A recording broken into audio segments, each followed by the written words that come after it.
तर उमेदवारीला ब्रेक लागल्यामुळे आता नाराजी लोकांची बाहेर येते। संभाजीनगरात भागवत कराड यांच्या कारवर हल्ला झालाय।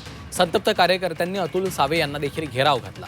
नेत्यांनी पक्ष हा प्रायव्हेट लिमिटेड पार्टी केल्याचा आरोप आहे। जवळच्या लोकांसाठी तिकीट कापल्याचा देखील गंभीर आरोप केलाय। पक्षाकडून अन्याय होत असल्याचं सांगत त्यांनी आक्रोश केला। आंदोलकांनी अतुल सावे, भागवत कराड यांचे फोटो फाडलेले आहेत। संजय केनेकरांकडून आंदोलकांची समजूत काढण्याचा प्रयत्न करण्यात आला आहे। प्रत्येकाला उमेदवारी देणं शक्य नसते असं देखील या नेत्यांनी आंदोलकांना सांगितलेलं आहे।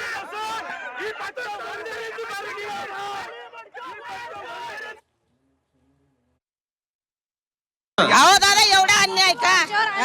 खूप अन्याय झालेला आहे ना।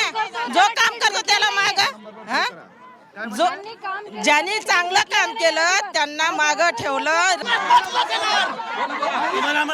साहेब, यांनी मला 25 वर्ष मी कष्ट केलाय, यांना किटा दिल्या, यांनी फक्त दिला कोणाला?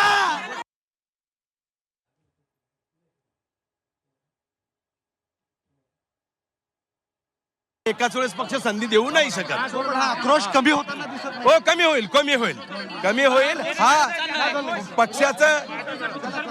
पुढे चला। यांचा हे बघा, या पक्षामध्ये जितके समर्पित आणि कर्मठ कार्यकर्ते काम करतात त्यांना सगळ्यांना सरकारच्या समितीत संधी मिळेल निश्चितपणे। बाहेरून आलेल्यांना उमेदवारी दिल्या गेली आणि त्यातून निष्ठावंतांना डावलल्याची चर्चा जोरात आहे आणि त्यातून झालेला हा उद्रेक आहे। खरं तर भारतीय जनता पक्ष हे वापरून घेऊन त्यांचा वापरा आणि फेका असं त्यांचं धोरण आहे।